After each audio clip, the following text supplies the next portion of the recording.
नवमी तिथि के समय भारत की भूमि पर जितनी सुहागन स्त्रियां शांत होती हैं, जितनी कुंवारी बेटियां शांत होती हैं, जितनी भी स्त्रियां जिनकी तिथि भी याद नहीं है वो शांत हो जाती हैं। नवमी तिथि उन मातृकाओं का श्राद्ध का दिन रहता है। पूरी साल भर कैलेंडर छानना, साल भर पंचांग छानना, मातृ का श्राद्ध केवल नवमी के दिन ही आता है। और देवी भागवत में लिखा है ये मातृ का श्राद्ध इसी दिन माता जगदम्बा जगत जननी दुर्गा भवानी प्रकट हुई थी पृथ्वी पर। मातृ का श्राद्ध, ये तुम नवरात्रियां पूछते हो, उस दिन माता जी का जन्मदिन नहीं आता। मातृ का श्राद्ध के दिन माता जी का जन्मदिन का बनता है। मां जगत जननी दुर्गा,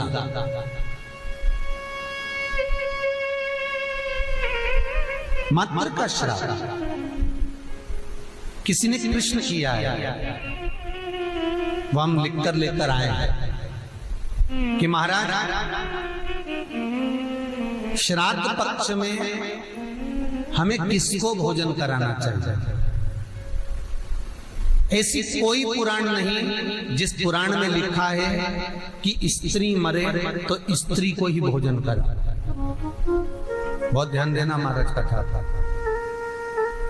श्राद्ध पक्ष में कोई विडो स्त्री मर गई, कोई विधव्य नारी मर गई, विधवा स्त्री मर गई तो किसी विधवा को भोजन करा।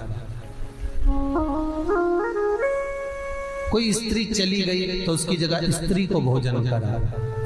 आप चाहे मार्कंडे पुराण उठा लो, मनुस्मृति उठा लो, व्याघ्र स्मृति उठा लो, किसी भी पुराण में किसी भी शास्त्र में ये नहीं लिखा कि श्राद्ध का भोजन आप स्त्री को कराओ।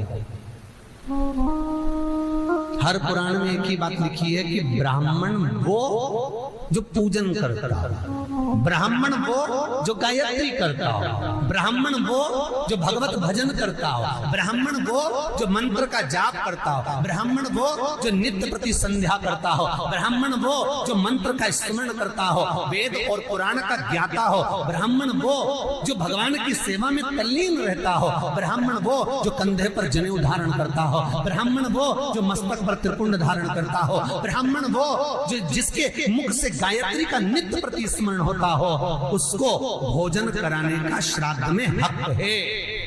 अब ये भी समझ लो कि अगर स्त्री मरी तो स्त्री के श्राद्ध में क्या स्त्री को ही भोजन कराना चाहिए?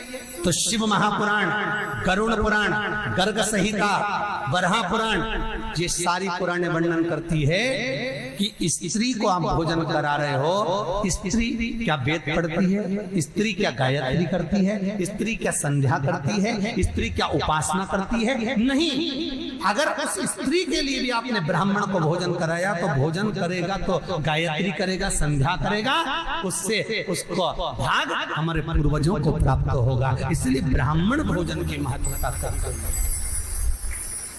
फिर दूसरा क्रम कहा गया, मान लो अगर कोई सौभाग्यवती नारी चली गई, सुहागन स्त्री चली गई, कोई पति के साथ सती हो गई, कोई ऐसी स्त्री गई है तो स्पष्ट कहा गया है महाराज, हमारे यहाँ मनुस्मृति में कहा गया कि अगर कोई सौभाग्यवती नारी चली जाती है तो उसको केवल स्त्री को भोजन नहीं कराना है, उसके साथ उसके पति को भी भोजन पर बुलाना है, तब भोजन के श्राद्ध का भाग प्राप्त होता है। नहीं तो वो स्त्री जिसका तुमने श्राद्ध करा है, केवल एक नारी को सौभाग्यवती को बुलाकर भोजन करा दिया, साड़ी दे दी, चूड़ी दे दी, बिंदी दे दी और वो चली गई, तो वो नारी साल भर में स्वप्न में पूरे घर को दिखेगी जरूर, कभी भी दिखेगी पर दिखेगी, ये पक्का।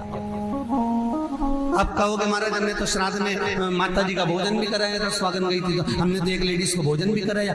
वो स्त्री का भोजन कराया, अकेली को भोजन कराया, उसके साथ में उसके पति को नहीं बुलाया।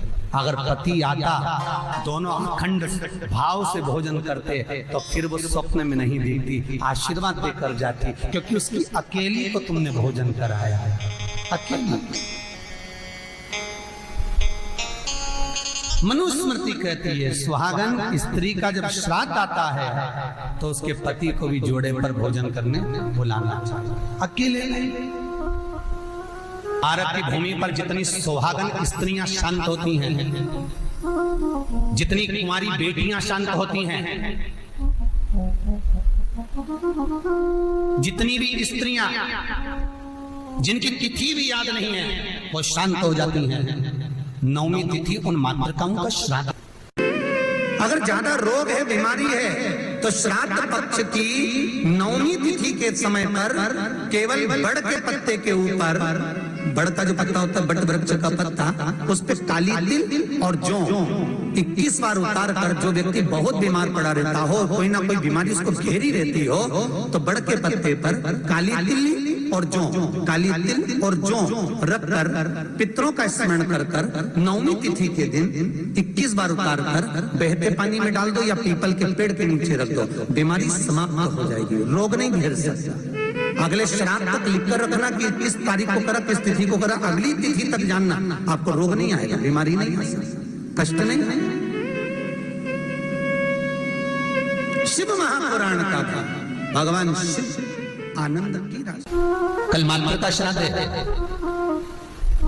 काली तिल, काली मिर्ची, 7 लौंग, केवल ये हथेली में रखकर अपना नाम और गोत्र बोलकर अपने दरवाजे से बाहर निकलकर किसी भी शंकर के मंदिर को समर्पित करिए। शिव पे नहीं चढ़ाने दें तो शंकर की चौखट पर रखें। महाराज घर में कभी क्लेश नहीं होगा, बिल्कुल शांति, सहजता, प्रेम, आपस। श्राद्ध पक्ष में पीपल के पेड़ के नीचे मात्र काली तिल्ली का पानी ही डाल देने से पितृदोष का निवारण हो जाता है। किसी लड़के की लड़की की विवाह शादी नहीं हो रहा हो, मंगल विवाह नहीं हो रहा हो, पानी के लोटे में थोड़ा सा काला तिल डालकर श्राद्ध पक्ष में पीपल के पेड़ के नीचे चढ़ा दीजिए। महाराज पितरों की शांति होती है, घर में मंगल कार्य होता है, मंगल कार्य हो जाता है। पहला गणेश स्थान, कार्तिकेय स्थान, अशोक सुंदरी का स्थान। अशोक सुंदरी के स्थान पर जल क्यों चढ़ाया जाता है? क्योंकि भगवान शंकर की सबसे छोटी लड़की जो है वो अशोक सुंदरी है, और ये जो छोटी लड़की है अशोक सुंदरी, ये नारी को अखंड सौभाग्यता का वर प्रदान करती है। कौन सी नारी को, किस नारी को अखंड सौभाग्यता देती है? तो महाराज शास्त्र कहता है जिस नारी के भाग्य में लिखा होता है कि इसको वैधव्य होना है, इसके पति को समाप्त होना है, अगर वो नारी अशोक सुंदरी वाली जगह पर जल चढ़ा देती है तो पति पर अगर काल भी मंडरा रहा होता है तो मां अशोक सुंदरी महाकाल से कहकर काल को टाल देती है। वो अशोक सुंदरी का डब्बी में आप सोने की अंगूठी रखते हो, जिस डब्बी में आप सोने की लौंग रखते हो, जिस डब्बी में सोने का कोई सामान रखते हो, उसमें चांदी नहीं रखी जाती। किस किस ने सुन रखा है? कभी सुना होगा, आप लोगों के स्मरण में होगा कि सोने की जो डब्बी होती है उसमें चांदी नहीं रखते, मतलब चांदी के साथ सोना नहीं रखा जाता। सोने के साथ चांदी नहीं रखी जाती, चांदी के साथ सोना नहीं रखा जाता। अर्थात जिस डब्बी में सोना रखाता है और जिस डब्बी में उसी में चांदी रख दी जाती है, और स्त्री या पुरुष उस सोने को अपने शरीर पर धारण करता है या उस चांदी को अपने शरीर पर धारण करता है, उसकी आयु क्षीण होती चली जाती है। मेरे शंकर भगवान को 1 लोटा पानी, 1 कलश जल चढ़ाते रहिए। हाँ, बीच बीच में अगर ज्यादा तकलीफ आए तो चंदन, लाल चंदन उसमें डालकर चढ़ाओ। लक्ष्मी की कमी आए, कमल गट्टा डालकर चढ़ाओ।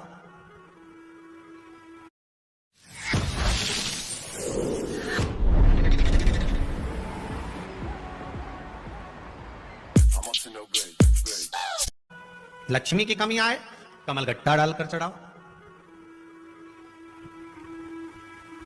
रोग ज्यादा घेर रहा हो तो काली तिल चढ़ाकर चढ़ाओ। और ज्यादा तकलीफ बीच में आ रही हो तो शमी पत्र चढ़ाने के बाद फिर जल चढ़ाओ। कभी शमी पत्र चढ़ाकर आप जल चढ़ा दो, कभी बेलपत्र चढ़ाने के बाद जल चढ़ा दो। बीच बीच में प्रयोग करते रहना चाहिए। तरह से मरे हुए व्यक्ति का मोक्ष नहीं है।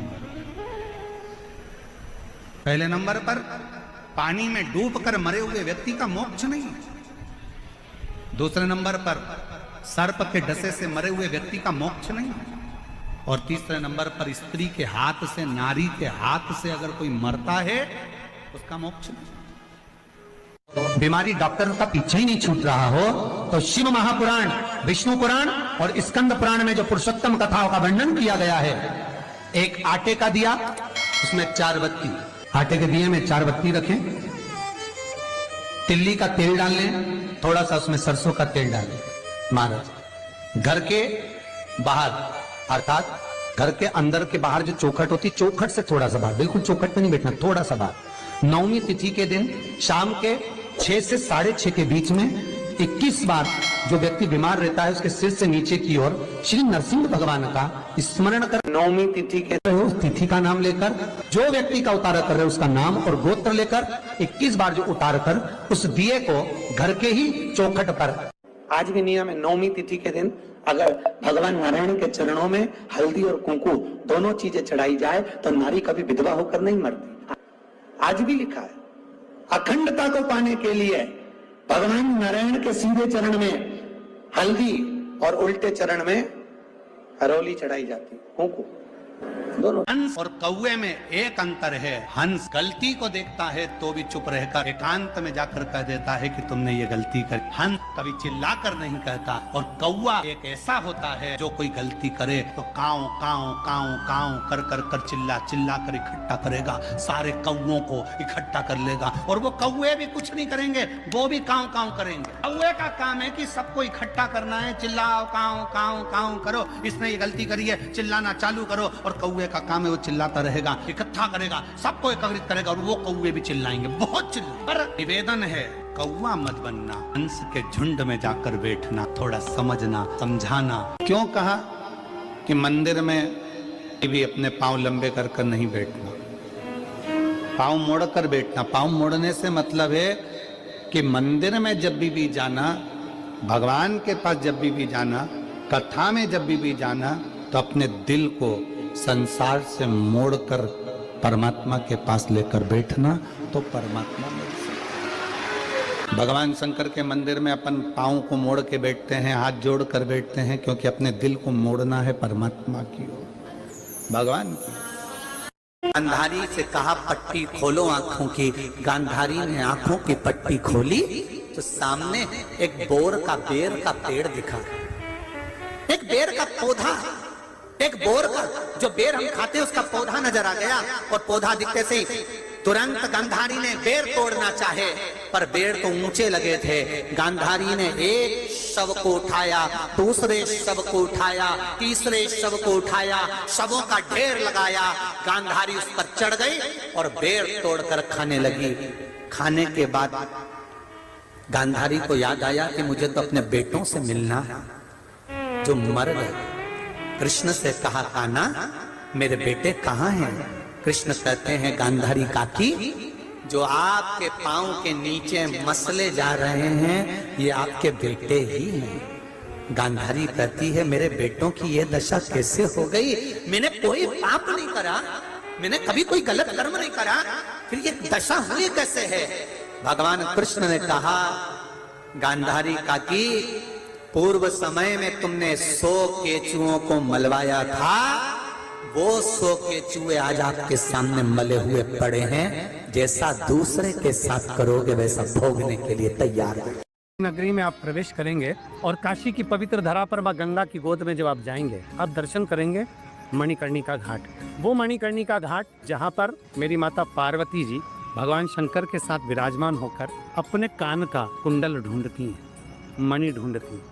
कभी विचार किया आपने कि पार्वती जी के कानों में जो कुंडल था उसमें ऐसी कौन सी मणि थी जो माता पार्वती जी को खोजने में बहुत समय लग गया? शंकर भगवान बाजू में बैठे हैं, पास में बैठे हैं, पर माँ उस मणि को खोजने में लगी हैं। क्या आपको मालूम है कि एक लौकिक लीला, संसार की लीला माता पार्वती क्यों कर रही हैं, क्यों मणि ढूंढ रही हैं? हम और आप शिव महापुराण की कथा श्रवण करते हैं, पुराण पढ़ते हैं। कभी आपने स्मरण किया कि मणिकर्णिका के घाट पर ऐसा कौन सा कुंडल था, ऐसी कौन सी मणि थी जो माता को ढूंढने में कई समय लग गए, कई वर्ष लग गए और माँ उसको ढूंढती रह गई? केवल एक मणि जो माता पार्वती जी ढूंढ रही थी। माता पार्वती जी क्यों ढूंढ रही थी? क्योंकि वो मणि साधारण नहीं थी, वो मणि थी संसार की शांति की, स्नेह की, प्रेम की। जब वो मणि खो जाती है, देवाधिदेव महादेव पूछते हैं, पार्वती आखिर इस मणि में ऐसा क्या था, इस कुंडल में ऐसा क्या था जिसको खोजने में तो सालों लगा देती है? इतनी प्रियता क्या थी? माता पार्वती जी कहती हैं, जिस मणि को मैं ढूंढ रही हूँ वो संसार में एक पति पत्नी के विश्वास की है। मणि को ढूंढ रही हूँ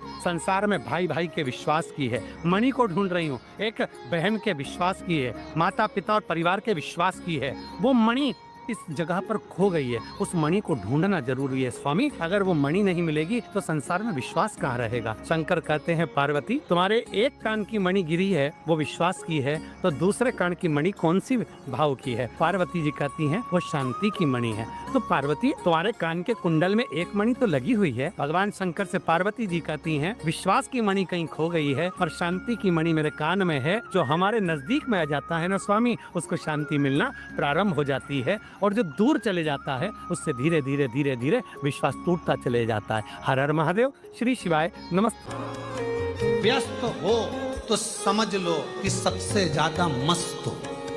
आप व्यस्त हो तो समझ लो कि सबसे ज्यादा, जम के बोलो जरा, मस्त हो। और आप किसी की खुशियों को देखकर त्रस्त हो तो समझ लो काय के मस्त हो।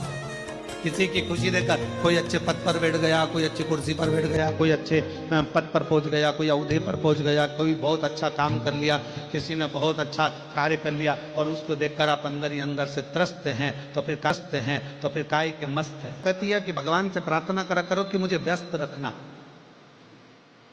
अगर मैं व्यस्त नहीं रहूंगा तो लोगों की अवगुण देखूंगा, लोगों के गलत गलत भाव देखूंगा, अच्छाई नहीं देख पाऊंगा। इसलिए मुझे व्यस्त करते हुए श्री शिवाय नमस्तुभ्यं को 5 बार हम लोग पुकारते। 5 बार क्यों? शिव महापुराण के बीच में जब स्तुति करी जाती है, आंख बंद कर कर बैठा जाता है, भोला सब दुख काटो मेरा, तब बोला जाता है। तो 5 बार श्री शिवाय नमस्तुभ्यं की गर्जना क्यों करी जाती है?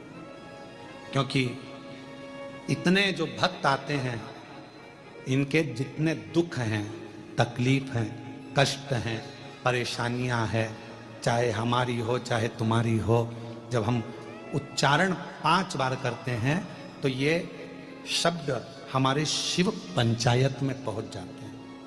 कहां पहुंचते हैं? शिव पंचायत। शिव पंचायत में कितने देवता हैं? 5। शिव पंचायत में 5 देव, 5 देव। और शिव पंचायत के अंदर जो 5 देवता हैं, भगवान शिव, दुर्गा भवानी, श्री गणेश जी महाराज, भगवान सूर्य नारायण और भगवान विष्णु, भगवान नारायण, भगवान नारायण, ये शिव पंचायत के 5 देव हैं। ये भाव प्रकट होता है कि जब हम भगवान शंकर का 5 बार भगवान शिव का नाम लेते हैं, 5 बार उच्चारण करते हैं, श्री शिवाय नमस्तुभ्यं, श्री शिवाय नमस्तुभ्यं, श्री शिवाय नमस्तुभ्यं, श्री शिवाय नमस्तुभ्यं। हम और आप 5 बार जब उच्चारण करते हैं तो हमारा वो उच्चारण करा हुआ शब्द, मंत्र शिव पंचायत के अंदर चला जाता है। और जिसने भले आस्था चैनल के सामने बैठकर बोल रहे हो, चाहे नंबर में 5 बार भी आपके मुख से श्री शिवाय नमस्तुभ्यं निकल गया और तुम्हारा कोई दुख है तो वो शिव पंचायत में जाता है, और भगवान शंकर की वो पंचायत में हमारे दुख को काटने की तुरंत अपील लग जाती है, और हमारा दुख अपने आप कटना प्रारंभ हो जाता है, अपने आप। शिव पंचायत में बुरी है। घर के अंदर धूप छोड़ने के बाद पितृपक्ष में 16 दिन जिस घर में धूप छोड़ने के बाद हाथ की अंजलि में जल लेकर नहीं छोड़ा जाता था, केवल धूप छोड़ दी और अंजलि में से पानी नहीं छोड़ा गया। गाय को श्राद्ध पक्ष में रोटी निकालकर खिला दी, थोड़ा सा जल गाय को नहीं दिया गया। कौवे को रोटी दी गई, कागा को भोजन दिया गया, जल नहीं छोड़ा गया। ब्राह्मण को भोजन कराकर उसको जल नहीं दिया गया।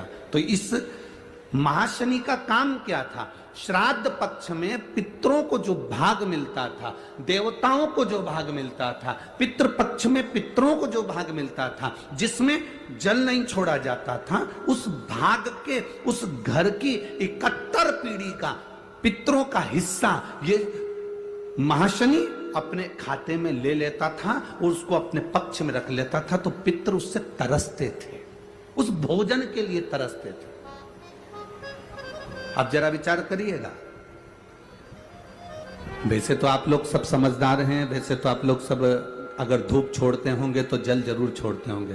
बोलो सही है? देते हो ना जल? अगर अग्नि में तुमने थोड़ा सा भाग दिया है तो वहां पानी का छोड़ना जरूरी होता है, जल का छोड़ना जरूरी है। जल नहीं छोड़ा तो वो भाग महाशनि के खाते में चले जाता है, जल नहीं छोड़ा तो वो भाग महाशनि के पास पहुंच जाता है, महाशनि के खाते में। अब महाशनि उस भाग को एकाग्रित करता गया। जब उसने बहुत सारा भाग एकाग्रित कर लिया तब उसने देवताओं पर आक्रमण कर दिया। जब महाशनि के पास में जब बहुत सारा भाग आ गया तो उसने आक्रमण कर दिया। आक्रमण करा, जैसे आक्रमण किया तो देवलोक पर अपना कब्जा जमाने लगा, इंद्रलोक पर अपना कब्जा जमाने लगा। महाशनि ने आक्रमण करते सब जगह पर अपना कब्जा जमा लिया। महाशनि का काम क्या? You don't need a professional designer to create stunning product videos anymore. All you need is your phone and camera. महाशनि का काम क्या? महाशनि का कर्म क्या है? अगर वो धूप छोड़ने के बाद पानी नहीं डलता है, जल नहीं दिया जाता है, पितरों को जल नहीं प्रदान किया जाता है, तो वो भाग जो महाशनि लेता है उसका स्थान हमारे घरों में भी बनता चले जाता है। उससे होता क्या है? तो कहा गुरुजी, देव पितर शिव महापुराण की कथा कहती है, घर में मान लो 1 रुपया कमाकर लाया जा रहा है, घर के अंदर यदि 1 रुपया आ रहा है तो सवाया खर्च हो रहा, घर में धन दिख नहीं रहा। एक जरा सा बर्तन रखा है, उसके पीछे घर में विवाद हो रहा है, तो समझ लो ये महाशनि का भाव प्रबल हुआ है। घर में बच्चे, एक बेटा बीमार हुआ, एक बच्चा बीमार हुआ, ठीक हुआ, दूसरा बच्चा बीमार हुआ, ठीक हुआ, तीसरा बच्चा बीमार हुआ, ठीक हुआ।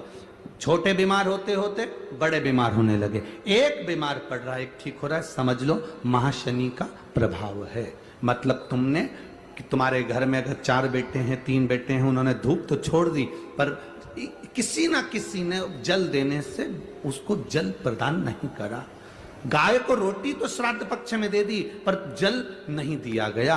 गाय को अगर रोटी देने जा रहे हो तो थोड़ा सा बाल्टी में पानी भर कर ले जाओ। अगर बाल्टी में भी पानी नहीं ले जा सकते, थोड़ा सा जल उसके मुख पर जरूर देना चाहिए कि वो जल का आचमन कर ले। कौवे को अगर भोजन दिया है, कागा को अगर भोजन दिया, थोड़ा सा जल का भाग भले कटोरी में भर कर ले जाओ और छत पर थोड़ा सा भाग जल का छींटो, पर छींटना जरूर है। श्राद्ध पक्ष में वृषकपि अवतार का महत्व क्या है?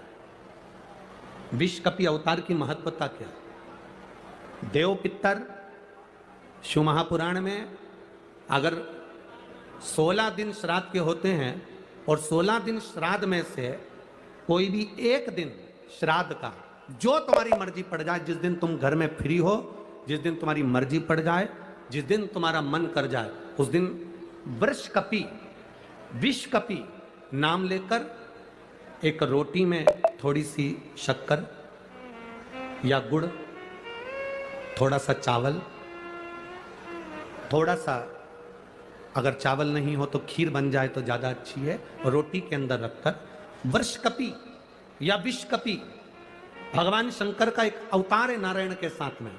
भगवान शिव और भगवान शंकर का नारायण का एक अवतार मिलकर हुआ था। भगवान शिव और नारायण का मिलन से 3 अवतार हुए थे। 3 अवतार हुए हैं। एक हरिहर अवतार भी भगवान शंकर और नारायण के मिलन से हुआ। एक वृषकपी अवतार भी नारायण और शिव के मिलन से हुआ। तो जो वृषकपी अवतार है भगवान शंकर और एक भगवान नारायण और भगवान शंकर के मिलन से शरंभेश्वर अवतार भगवान शंकर का और नारायण का मिलकर हुआ है। शरंभेश्वर, ये 3 अवतार नारायण और शिव जी मिलकर बने हैं। 3 अवतार भगवान शंकर ने नारायण के साथ मिलकर लिया, शरीर एक बनाया, दोनों मिल गए, एक शरीर बनाकर जगत का कल्याण करें। रोटी हो तो रोटी, पूड़ी हो तो पूड़ी, पराठा हो तो पराठा, जो तुम बनाए हो उसमें थोड़ा सा मात्रा दूध चावल की या खीर की, थोड़ी सी मात्रा गुड़ की, और वृषकपी या विषकपी अवतार का नाम लेकर अपने दरवाजे के बाहर खड़े होकर जो गौ माता को श्राद्ध पक्ष में किसी भी दिन ये भोजन वृषकपी का नाम लेकर दे देते हैं, उसके घर में कभी संपदा की कमी नहीं आती, धन की कमी नहीं आती। श्राद्ध पक्ष का ये स्वरूप है विषकपी अवतार। एक बार सब बोलेंगे, बोल विषकपी भगवान की। अब नाम